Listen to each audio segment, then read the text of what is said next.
Thank you so much for joining us on Other People's Shoes today. As you know, I'm your host, Neil Matthews. Before we get into today's episode, I want to invite you into a little bit of a celebration that we're doing behind the scenes that we're now making public. We have officially crossed an important threshold. That threshold is our show has now been downloaded over 10,000 times. Thank you so much, you the listener, you that have supported us all this last year and a half. And we are super excited. And to celebrate, we are going to give away a pair of shoes. That's right, you heard me correctly. If you go to our website right now, www.opspodcast.com, you're going to see on our show logo, right when you come to that page, it looks like there might be a pair of Vans, perhaps. And so we want to celebrate that with you. And so we're going to give you a chance to win a brand new pair of Vans, whether you're a guy, whether you're a girl, it doesn't matter. We will buy you a brand new pair of Vans. And all you have to do is two things to enter into this contest. The first thing we want you to do is on our site, you'll notice a little tab called Connect. If you click on that, there's a little drop down that will come that you just put in your email address, your name, and in the message box, we want you to put 10,000. That's all you have to do to enter there. Second place you can enter while you're on our site still, there's a little thing called Rank the Show. And if you click on that tab, it'll take you to a place called Rank on Podchaser.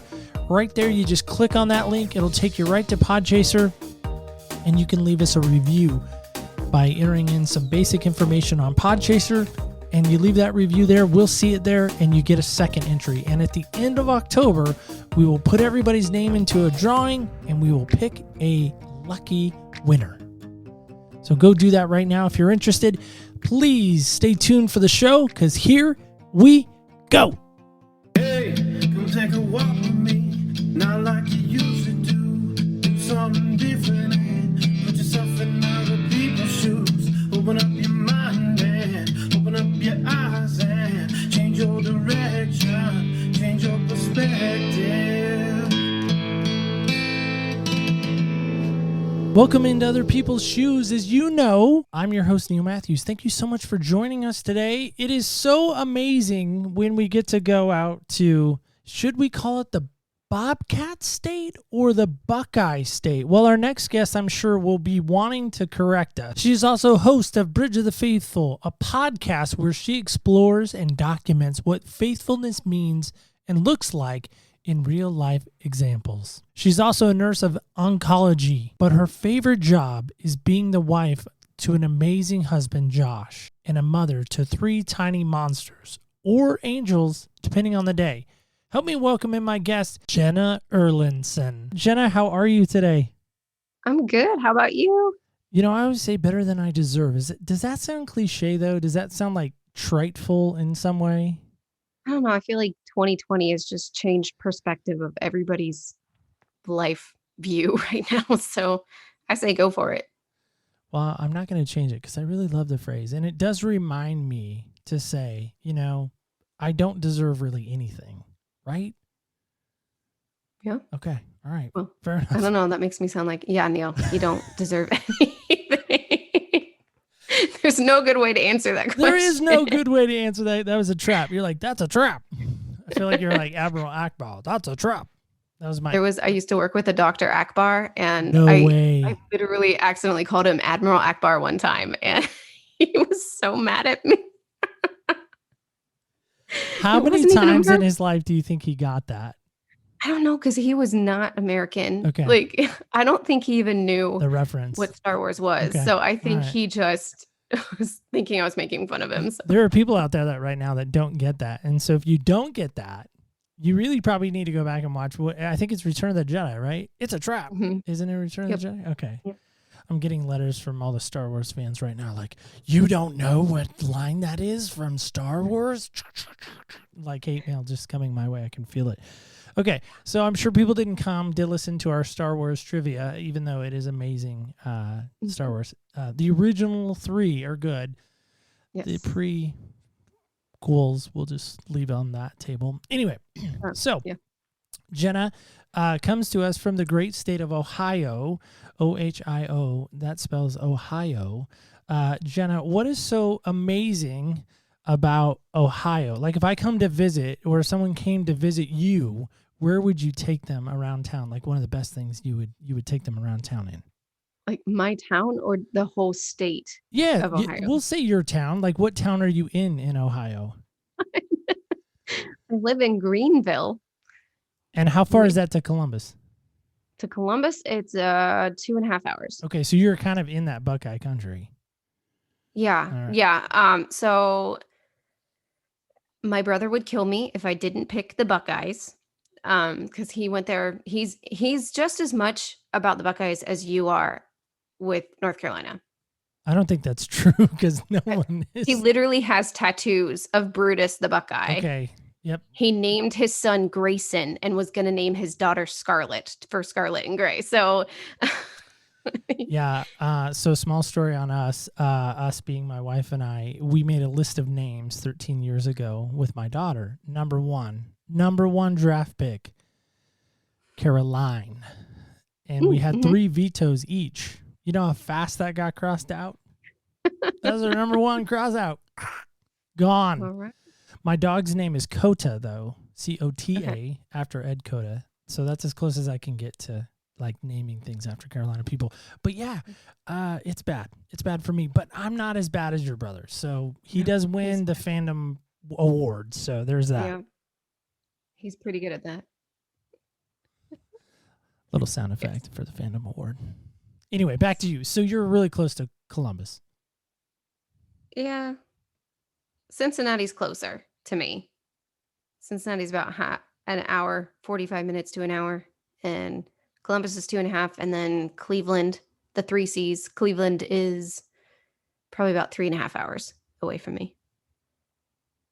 Okay, so best part about your city, besides being so close to those hubs of amazing, well, somewhat amazing sports teams. I don't know if I'm a huge Ohio sports team fan. I'm getting in trouble here. But I like the Cubs. Anyway, my town is really, really tiny. And there's corn and combines and tractors. And the church I go to, that's a good thing. And for a tiny town, they have some fun places to eat, and food is really important to me. So that's probably where I'd take you, is somewhere fun to eat. I like it. Like, what kind of food do they have? I'm a huge foodie, like kind of a snob, and they have this restaurant that I don't understand how it works, but it works great, and they're only open at night, so just dinner time, and it's kind of fancy, and they have I haven't actually had dinner there yet, but they have like hamburger Wellingtons where it's a cheeseburger with bacon wrapped in puff pastry. That sounds amazing. And they have different genres of food and stuff like that. It's not just like McDonald's or anything. That sounds fascinating. The puff pastry. I'm kind of curious about that. So, okay, so let's get on. I know you've been on a number of podcasts, and rumor has it you kind of host one yourself, right? Bridge of the Faithful, right? It's pretty good. People should maybe go check that out. It was featured pretty recently in this little magazine called Podcast Magazine. I heard that you're kind of featured in that, kind of flying under the radar, if you will, right? Yeah. I was not expecting that at all. It was a huge surprise when Eric told me about that. Eric, of course, being the godfather of podcasting, Eric Nevins. Yes.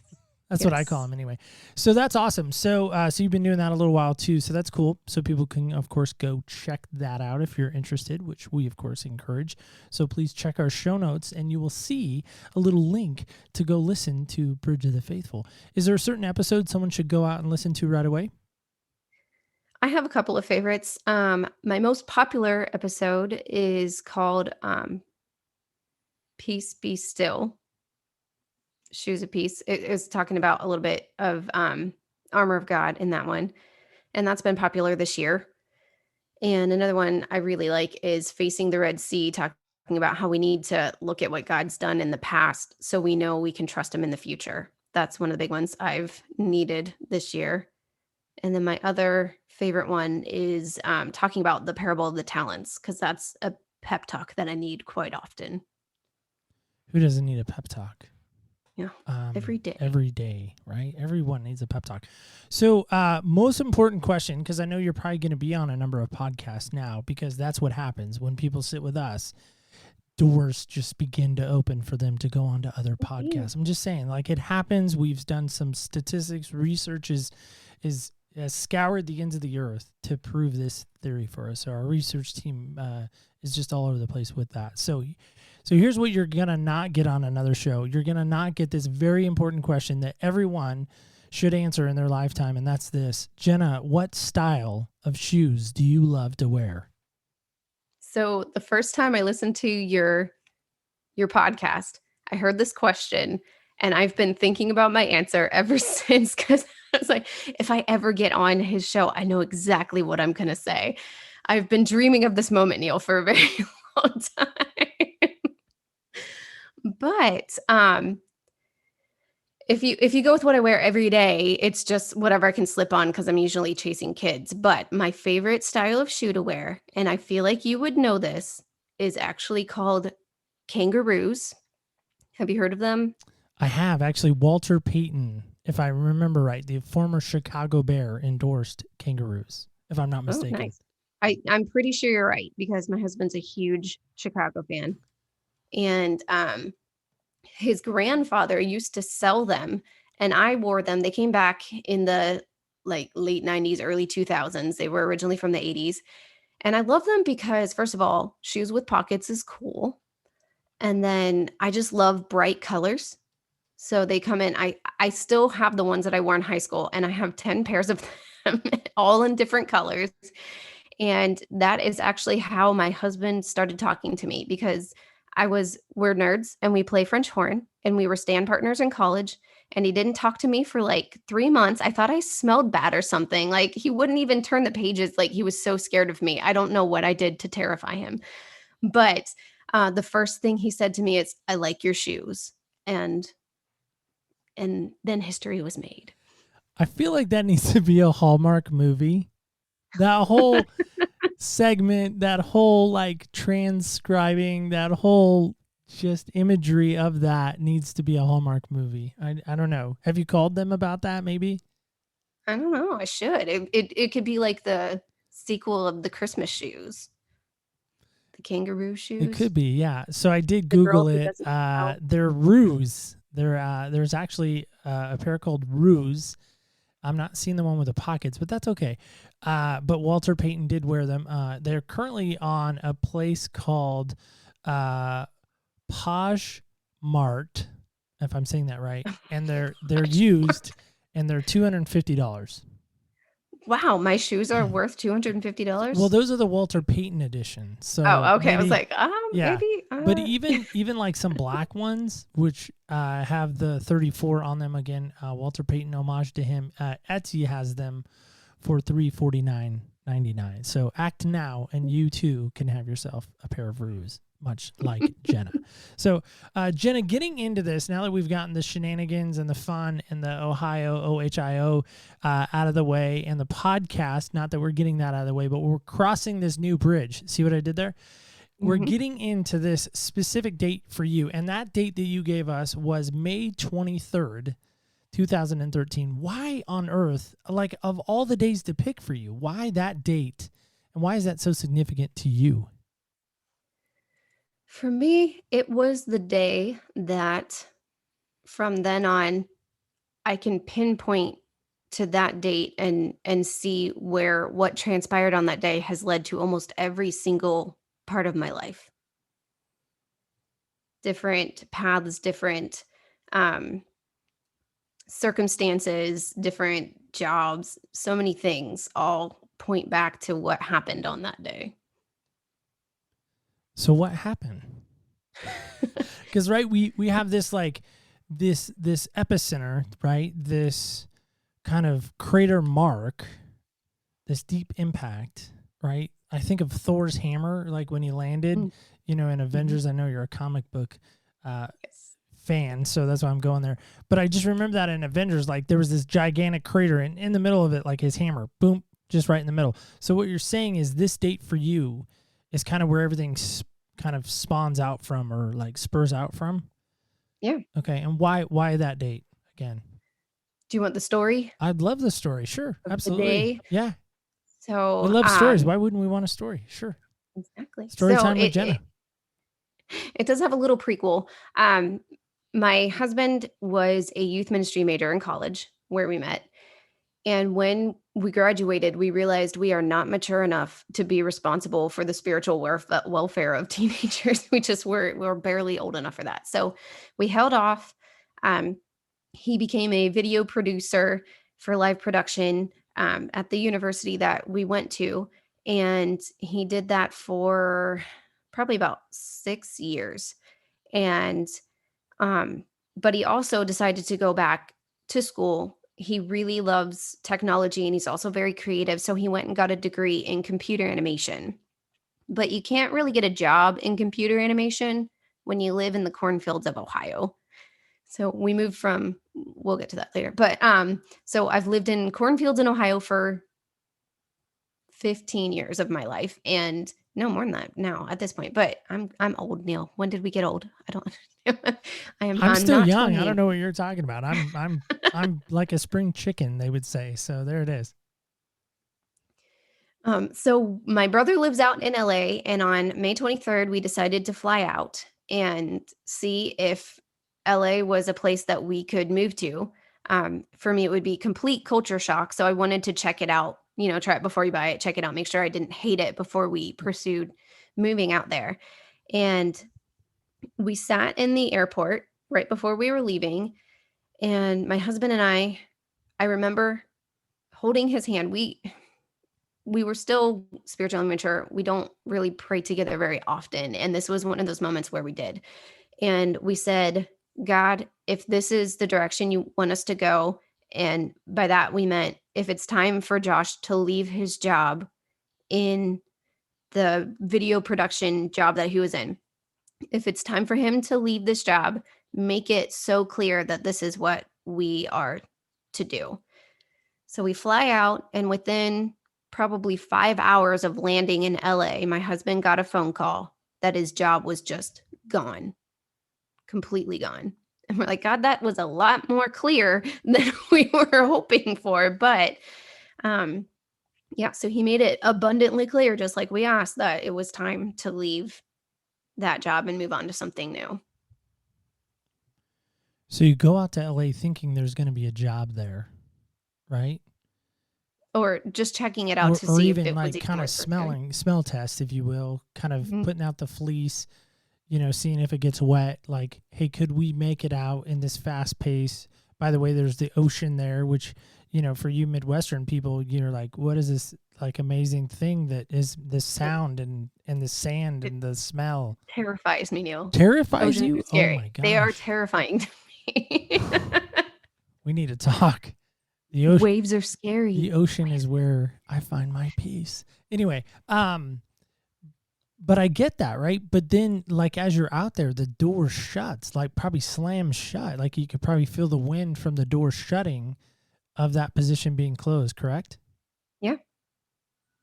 Was not the way we expected it to go, but it was a legit answer to prayer, exactly what God wanted us to do, and tell us that, okay, done. I know you're serious. I'm just going to take that temptation out of your sight, and we're going to move forward in the direction that I want you to go. And he moved.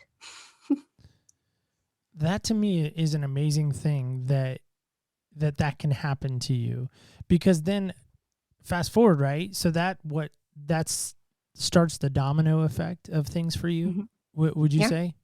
So what's the next domino that would fall next? So we really thought, hey, this is God saying it's time to check out LA. It's time to be serious about moving out there, or wherever the other options would be, Florida or New York or something like that, those bigger cities that have production companies. And so we're like, yeah, okay. And our thoughts at the time of getting that phone call were, we're the only people that don't have kids, so that we're the right people to have a job loss, because it's not going to affect our family that much. We had been through a 3.5-year journey of infertility, where I personally was going through a huge identity crisis of comparison and judgmentalness and feeling, well, the inner I'm not good enough, or what have I done wrong that I can't have this baby that you literally created me to do, and then you're not giving me this chance. All the identity issues that I know women go through with infertility. I'm not so sure about men. Um, and then my husband loses his job, where that's where a lot of men put their identity. And um, so 3 weeks after we got home from this trip to LA, thinking this is where God's leading us, we found out that we were 9 weeks pregnant with our first child. I thought it was jet lag, being tired and eating out a lot, like taking a long time, but nope, I was having a baby, the baby that we'd been praying for. So it was just this moment of God stripping us both of what we were putting our identities in, our security in, job stability, financial status, that kind of stuff. And he literally took that moment to give us what we'd been praying for two different things, and said, I'm going to show you that it's not your good marriage that gave you this baby, or it's not your financial stability that gave you this baby. It's not because you had great jobs and you could provide for this baby. That is not why you're getting it. I'm proving to you in this moment that I'm here, that I'm taking a hold of your life, that I'm guiding it, and I'm going to love this baby more than you ever could, with more riches than you ever had before. Yeah, I hear in that a surrender. I hear in that almost like not giving up per se, like I'm just done, like not that giving up, but the idea of just saying, hey, you know what, I'm just gonna wait. And I think sometimes that's the hardest part of life, right? Is in the waiting. It's the most stressful. It's the most hard. It's the most irritating. It's almost like you get a sliver in your hand and you just try to work it, and the most you do, you just kind of give up and say, well, I'm just gonna give up. I don't know what to do. I don't know how else to get this out. But from the sound of it, you guys continue to say, God, we surrender. Would that be fair to say? I would definitely say, especially from me, because that was really the point I had gotten in my infertility journey. I was looking at some of my journals from around that time, and that's when I was like, okay, I'm ready for whatever. I've always loved adventure. I've always loved I love surprises, and I love not necessarily knowing where I'm going, but knowing it's going to be fun, like the anticipation of whatever adventure brings. And so I finally had gotten to that point that, yep, God's about to take us on an adventure, and kind of just being like, okay, I'm along for the ride. And I'll do. My husband, on the other hand, really struggled with it. And that was kind of a turning point for him, to go through and get to know himself a little bit better, to understand what makes him tick, what is he passionate about, let God work a little bit on this new clean slate. And he really did some amazing things in my husband's life in the next couple of years, as he tried to struggle through this whole identity crisis of, I'm not my job, then what am I? How do you think, as a wife, women should support their husbands in that? If a wife is listening right now, how do you think she should support her husband in that?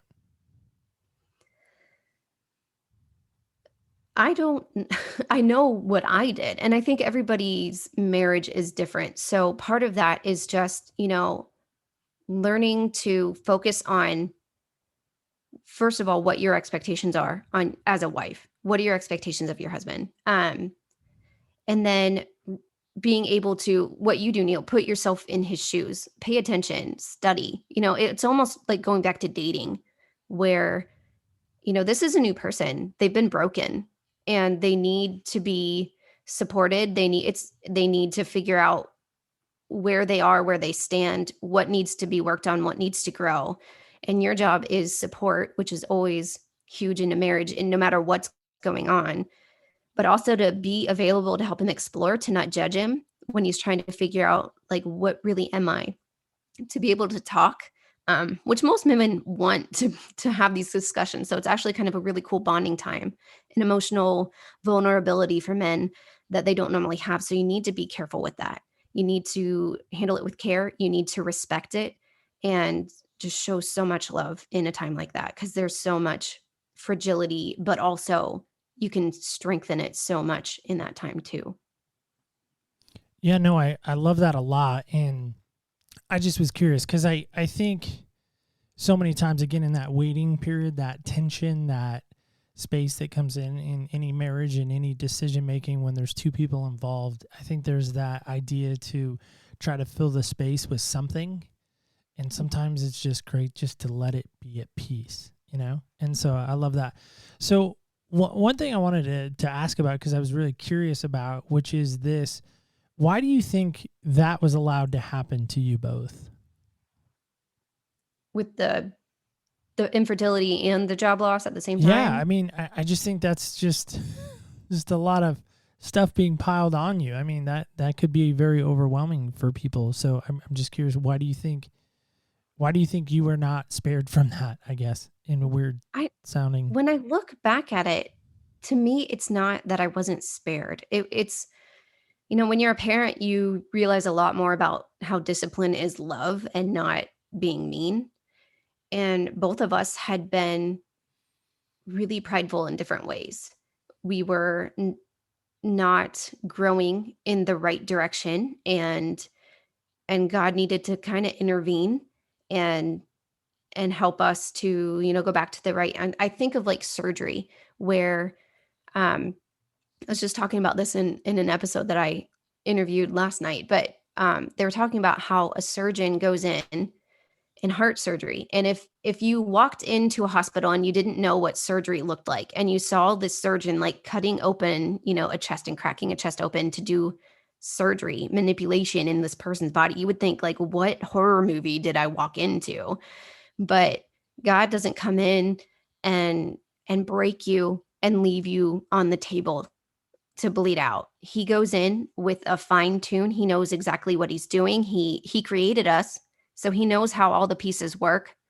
Um, he knows us even better than we know ourselves. So when he's going in and doing big open heart surgery, it's because whatever is happening to our hearts at that time is dangerous, and he needs to get that out, or he needs to bring healing, or he needs to change the okay, I'm getting too medical, but um, It's okay, you get know, medical on us, right? Aren't you like a registered nurse or something crazy like that? I I am. I'm not in cardiology, I'm in oncology, so this is not necessarily my spot, but when God goes in and does surgery with that scalpel, with the he knows how the electrical parts of the heart work, and he's not going to put the wrong electrical impulse into a heart. He's going in skilled and careful, and he closes up, and he's doing that to bring healing. So when God allowed these crazy things to collide in our lives, I look back and I see just gentle care, and I don't feel any regret for having to go through it. I am 100% so thankful that those things happened at the times that they did. Yeah, I think I can even go there with you a little bit, because there have been times in my life that I'm like, really, like, are you there? Are you in control? Like, are you asleep? Do I need to yell at you to wake you up? Are you on vacation? Like, are you in, Turks and Caicos? I mean, where are you? Because there have been times, and maybe you could speak to this too, there have been times maybe you've cried out and you haven't gotten that response. And Mhm. again, it's in that stillness, in that tension, that sometimes, most of the time, at least in my experience, growth truly does take place. Mhm. Tension is hard for me. I really struggle with tension and in relationships and everything. And I have a friend who's really good with tension, and she brought up a point how arrows need tension for aiming, and you can't successfully, wield a bow and arrow if you don't have tension. So, but you have to know how to use it too. You can't just like pull back and get as much tension and let it fly. Like you've got to learn how to use it and how to study it and how to get the trajectory from it too. So that's something I've been working through a lot. Yeah, no, I love that analogy too. I love bow and arrows. Reminds me of Robin Hood. And anyway, big Kevin Costner and Prince of Thieves fan. So a little shout out to Kevin Costner on that. If he's listening ever, I don't know. Somebody get it in his hands. But Jenna, you have this amazing quote that's really not yours. You attributed it to Corrie ten Boom, who was a missionary, I think, overseas in Asia. So help me there, maybe. But she says this. She says, "It is not my ability, but my response to God's ability that counts." Did I get that right? I feel like I said that right. You said the quote right, yeah. Okay. Why does that resonate with you so much? So Corrie ten Boom, history story, is not in Asia. She was around during the Holocaust in Holland, and she was part of a family that hid Jews, and then she was caught and then put in concentration camps. And her book, The Hiding Place, was my first introduction to the Holocaust, but also my first introduction to trusting God in the middle of intense persecution for sticking up to what you believe. And that always struck with me is just, if I get put in a position where I have to choose God and torture or deny God and live a peaceful life, what would I choose? And I want to say that I would choose withstanding torture. And reading her books made me see that it's not my strength that would get me through that. But like she said, your response to God's ability. And that resonated with me in everything in life. If I feel like I'm not up to something, but I know God's calling me to do it, then I need to follow God because I know he's going to give me that ability through his own abilities, or vice versa. If I think I'm doing something great and I don't give God the credit for it, then I'm not giving him justice either. So I take that very seriously, that responsibility. Nani, I think we have to, right? I say we, if we're going to be one of faith, we have to take that responsibility seriously, right? Yeah. I think one of the passages that jumps out in the Bible for me is, it talks about in Matthew that if you deny me before men, I will deny you before my Heavenly Father. And that has always haunted me. I don't ever want to be in a spot where I'm denying him and denying what he can do, for sure. So, yeah, good stuff there. So how has that date, the infertility, the loss of job, the changing direction of life, how has that affected you personally going forward? So a lot of that, you've hit a lot on what that led to, and that led to a lot of waiting. Waiting has just been a huge part of my life since that day. Waiting for Josh's new job while we're trying to figure out, what are we going to do? We're pregnant. I'm a nurse, so I was able to switch to full-time, get insurance. It wasn't an issue at all for me to get a job. Well, I was working, but I was working part-time at the time. So I was able to do that and switch. But, God's calling us. It was clear that God was calling us to a new part of our adventure, but we didn't know what that was going to be. So we waited to figure out what the next job was going to be. And then Josh got the next job and found out that it was not the right fit for him. It was, he became a tech director at a church, and it was a great church. And it wasn't like they were mistreating him or anything, but he realized that he needs more community with his job. And he was kind of the only one. So he was alone a lot, and he was working a lot because he was the only one. So we learned that he needs to do something different. And, so waiting for figuring that out. And it wasn't too long after that he met up with the boss of his old boss, so like the next level up, who knew that he had done some work with coding, computer coding and stuff like that, and said, I have a web development job open. I'm sure you can figure it out. It's been open for a while. We're kind of desperate, so we'll bring you in and kind of show you the ropes if you're willing to try. And so he's like, okay, I'll interview, but I'm not sure I'm the right person. And literally 3 minutes after our baby was born, then he got the call that he got that job. So God keeps picking these epic moments to like tell us, okay, it's time to move on to the next thing, time to move on. So with that move to a new job, we had moved from when Josh lost his job the very first time when we were in LA, then we moved to a new church, the new tech director job church. And then when he got this new web development job, we had to change churches again, because one, it's kind of awkward to stay at a church that you decided not to work at. And then two, the university I went to was a Christian university, and they require you go to their denomination, their approved list or whatever. So we shopped around and looked, and one of the biggest issues is my oldest son he had a really bad separation anxiety. So we would go to churches and try them out, and they would just have to bring him back to us because he was screaming the whole time. So we're like, this is kind of not useless, but I'm not able to leave a screaming baby. And then I also can't focus because I'm holding a wiggly screaming baby in church, So there was another waiting period of like, where do you want us to go? Like, what is this?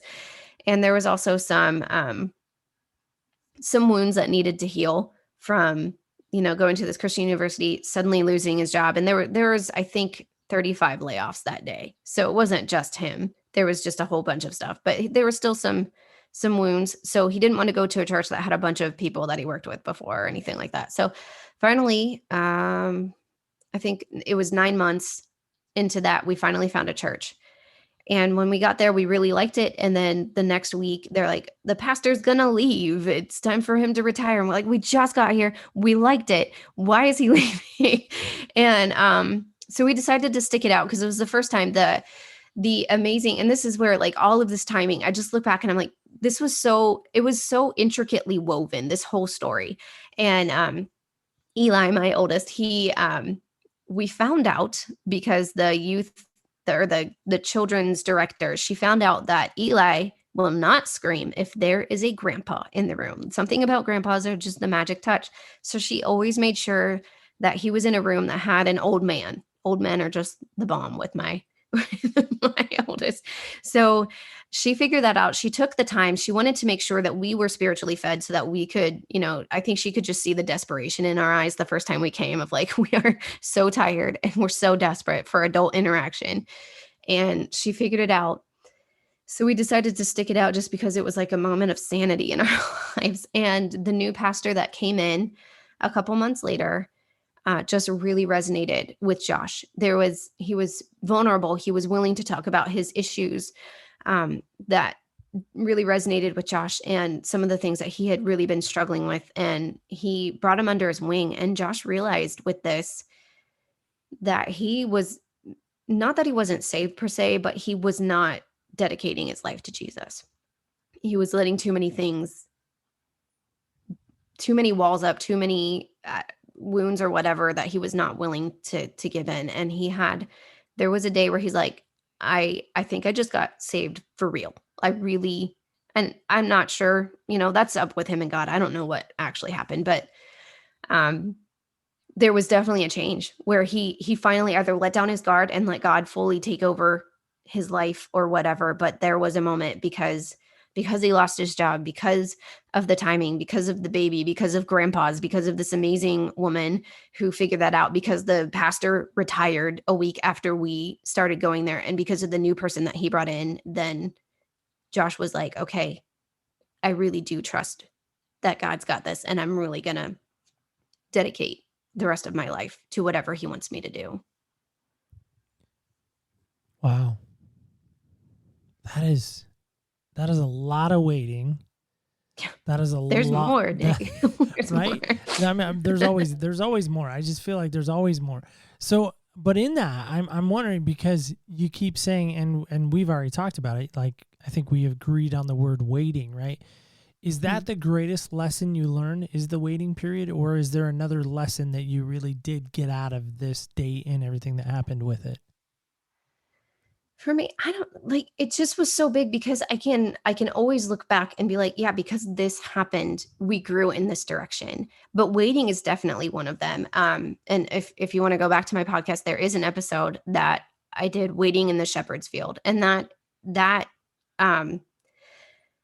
in that time, if you want to go on with this story, when Josh finally really dedicated his life to whatever God wanted. And there was that spark of that back on May 23rd when we prayed that prayer of surrender. And then all of a sudden he's like finally willing to fully do that.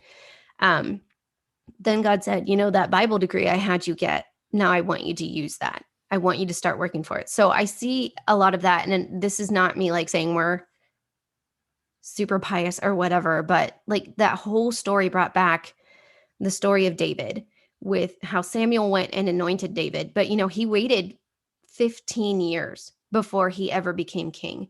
And in that first part, when David was in the shepherd's field, is when God taught him music that he used later with soothing Saul. And that's when he taught David how to fight lions, which he then later used to kill the Goliath. And that shepherd's field is where God met with David and gave him skills that he was going to use. And so I realized that in these times where God shows us he's got something for us, but we have to wait, that means he's training us for whatever it is. And we need to take that waiting period seriously.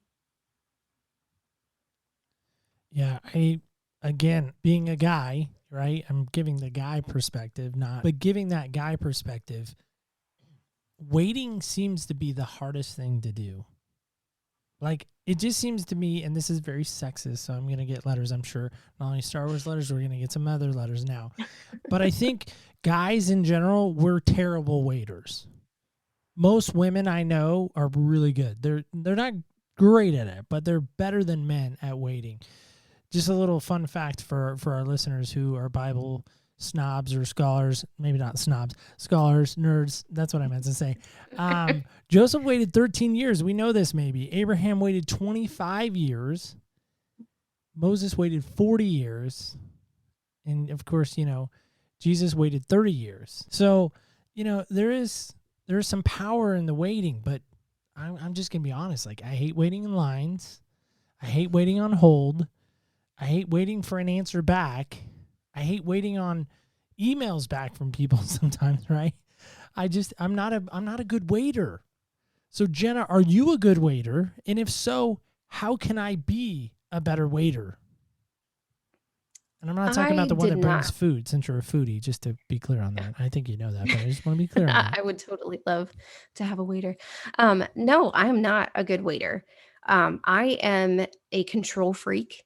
I plan things how I want them. Like, I literally plan my day out by the minute, which is stupid because it never goes the way I plan it. So I don't know why I keep doing this. The definition of insanity is doing the same thing over and over again, thinking it'll get different results. I don't know. I need to stop planning minute by minute. But, it's one of those refining things where, yeah, I'm better than I was because I've had more practice. And a lot of it is I need to figure out, what is God trying to teach me in this time? What is something I can work on? And, this waiting is what caused my podcast to start.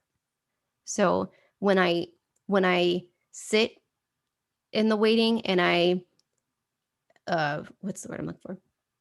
When I just let it be, when I finally rest in that waiting, then I'm able to see what my next steps are. What's my one next thing that I need to work toward, and get a little glimpse of what I'm actually waiting for. Yeah, no, I love that. I love the idea of just waiting. I don't know how someone plans minute by minute. Like, I need to see that on paper because I can't even do hour by hour, day by day, like minute by minute. No, you're insane. Yes. Sorry. It's bad. It's ridiculous. It's okay. Call it out. There's probably a support group for that on Facebook. I'm just saying. Maybe look into that. Probably. Just saying. Over Planners Anonymous. But is there anything about this event that you are absolutely certain about? I would say that one thing from this event that I can go back to as like an Ebenezer moment is that. Are you talking Ebenezer Scrooge? I just want to be clear. Yes. Yeah. All right. From Christmas. Mickey's Christmas Carol? Really? Is that really where we're going now? Well, I See, mean, it's now fine. I love Dickens. Okay. I love Dickens. So you might get me into like this whole Oh, okay. literary All analysis right. about So you how were going Ebenezer. Dickens. I was going Disney. This is where our minds may be The different. duck. But okay. The duck. Yeah. Scrooge McDuck. Yeah. Yeah. All right. Anyway, back to you. So Ebenezer from Charles Dickens, not Scrooge McDuck, right? But Ebenezer from the Bible, where Oh, the Bible. that moment where I could put this stone down, I could look back and see what God has done. And I talked about it a little before with that um, facing the Red Sea episode, but that is my Ebenezer moment where I can look back and say, I know for a fact that God knows my future, that He can plan it better than I can, and that He has my best interest in mind, even when it doesn't feel like it. So sometimes that Ebenezer means if things don't look good, then I know it's not the end of the story. And sometimes that Ebenezer is I know I can have courage because I know who's got my back. Why do you think that's so important to remember? I think 2020 has really proven that to me, honestly, because there's so many moments where I can look at way things are happening in the world um, and just completely lose hope or think, what's the point? What's the point of what I'm doing when, it's all going to go to pot anyway? Why do I keep fighting for something if all I feel is attacks all around me? And one of the things that I really struggle with waiting in right now is I have a special needs son, my oldest, that we had that surprise baby that's changed the trajectory of our whole life, the one we prayed for so long. He really, it's really hard to be a special needs mom because of all of the guilt that you feel. Or, like I didn't know I was pregnant until 9 weeks. So what if something I did in LA, I was riding roller coasters at Disneyland. Like, what if I caused this issue for my son? There's a lot of those moments, that overplanner person has to pinpoint all the answers. Um, and now we're at the stage, he doesn't have a diagnosis. We have no idea what he's going to be like as an adult. We don't know what, it's looking good. He's doing pretty well, but we don't know if he's ever going to be, an independent adult or not. And for me, that's hard because I like to plan minute by minute. I want to know like, what's he going to do? And, or he's having a rough time starting school right now because, we were gone for 6 months and all of a sudden he's back into this place where there was this whole anxiety of you can't go back because of a germ. And now he's scared, all of these things. And it's really easy to be like, well, then I'm just going to give up hope because there's no chance that, I can't do this. Or there are times where tantrums happen and I'm very sensitive to those, this is kind of a tangent here, but like, no, looking back, I can say, this is hard. This is rocking my identity. This is rocking what I think life should look like or what I think is fair. It's not fair that my child that I prayed for so long now has to fight 6 times harder to have a normal life than another typical child. There's a lot of things a lot of similar emotions that I went through in the infertility and through the job loss and all of that I'm going through now. But I can look back and say, God got me through that identity crisis and I'm thankful for it. I'm thankful for what he did. I'm thankful for that pain. I'm thankful for the change of course. Then I've got to trust that now and know that I can move forward in this and follow what God wants. And it's going to be so much more amazing than I thought it was ever going to be. Do you feel like you're a failure in some ways? Always. I always feel like failure. And I don't know if that's part of my personality. Um, I've always been a person that I feel like I've always struggled to be acknowledged. And this is not being me sexist or anything like that, but being a woman, it's hard for people to take you seriously sometime. And I'm 5 foot barely, so I'm really short. So that makes it hard. And I've always been like that smart kid, like the smart girl in calculus, the only girl and all this stuff. And so people think of you as like you're just the trophy girl in the smart kid classes, or I am the youngest child in my entire family. So I've always had to fight for people taking me seriously in that. So I think I've always felt like if I don't get people taking me seriously, I'm a failure, or I always have to achieve to earn love. And or I have to meet expectations. That's just always been something. So when I have my own expectations of how I'm going to parent, before having kids, or um, having a pride thing for sure of what I think a family should look like and how well I think my kids need to be doing in school. That's all. I put a lot of pressure on myself where I don't need to put it because it's not my responsibility. So as a podcaster, fellow podcaster, is there ever a moment where you think, why am I even worthy enough for someone to sit down and give me their moments in their life? Do you ever struggle with that? And if you do, Yeah. how do you combat that? For me, sometimes I sit like here, I'm sitting here with you telling you my story, and I'm like, how did I even get here to how did I get to a point where I'm able to say this stuff and share my hope? And how did I get the honor to do this? I didn't really do anything special. I just kind of went with the flow.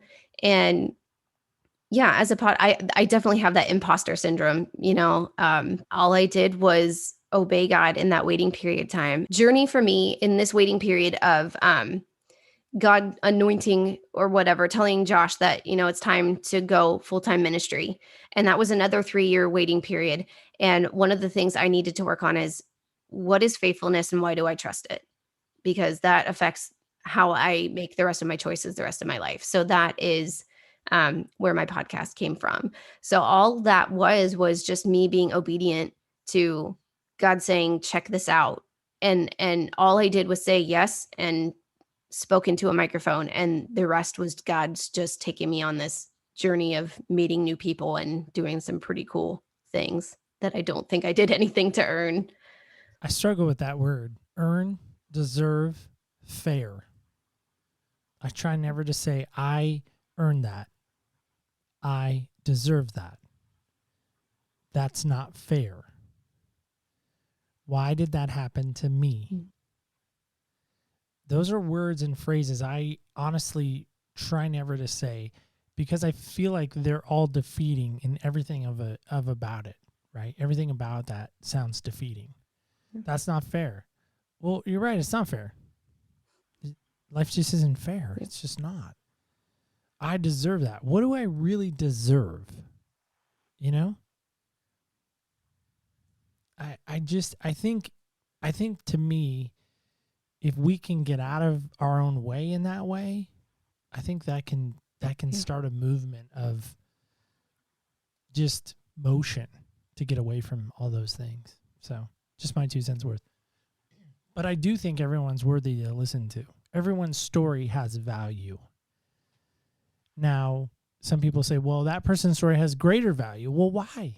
Why does, I don't know. I'm trying to think of a celebrity. Why does, I can't even think of it. Maurice Clarett. He played for Ohio State back in the 97 era. Your brother probably knows him, but he's a running back. He had a pretty troubled past.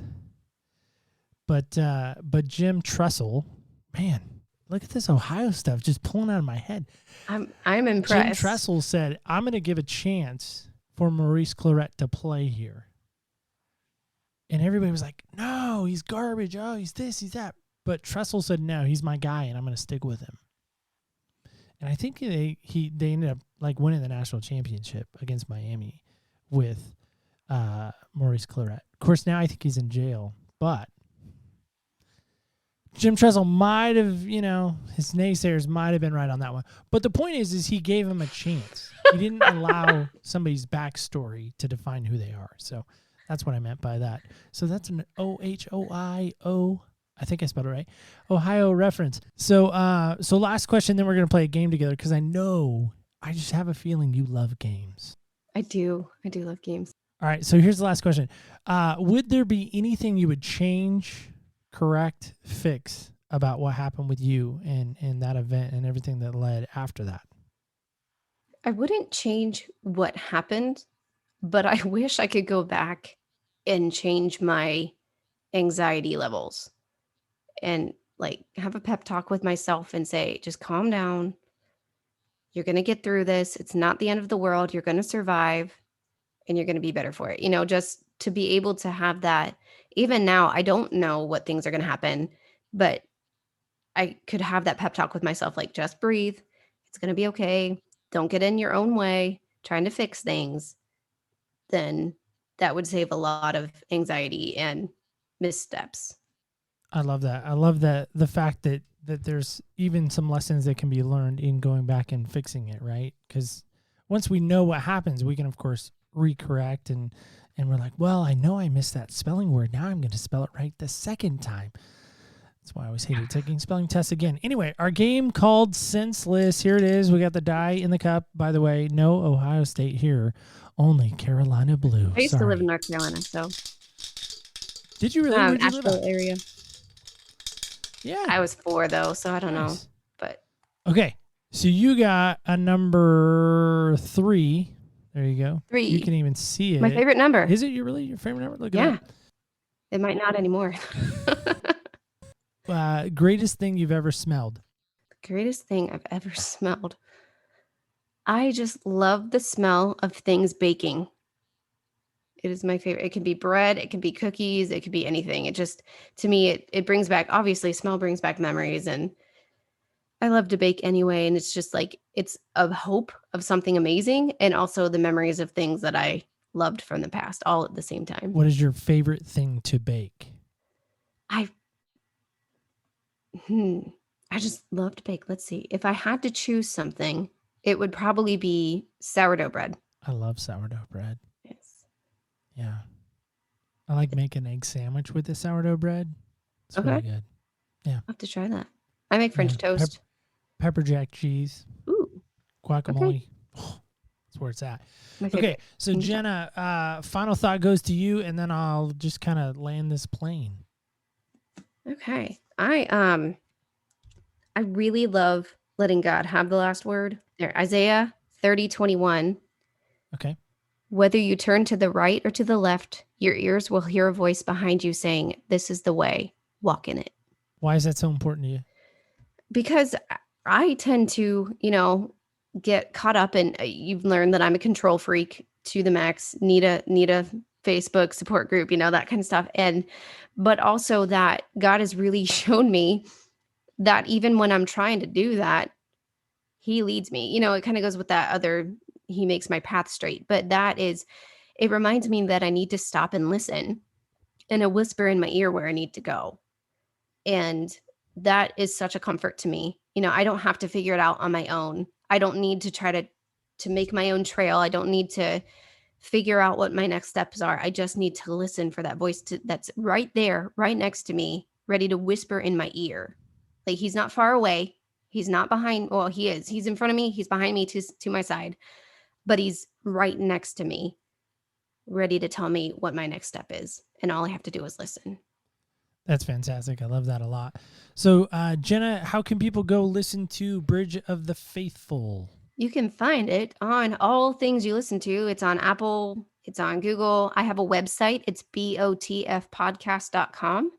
You can find all my show notes there. I've got I tend to make pretty intense show notes. So if you want to know exactly what I'm talking about or have links to everything, I'm a OCD show note person.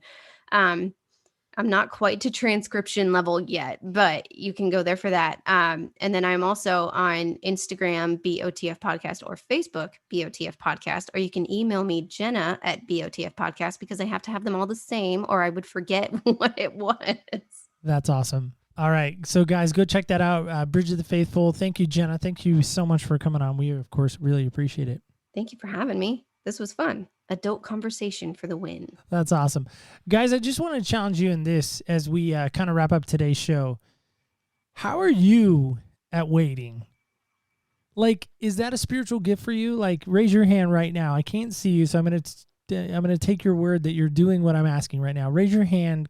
Wave it around like you just don't care. I don't care if you're in your car, in the gym, out running, whatever you're doing right now, stop for a second and ask yourself, how am I at waiting? I'm going to maybe take a step of faith here.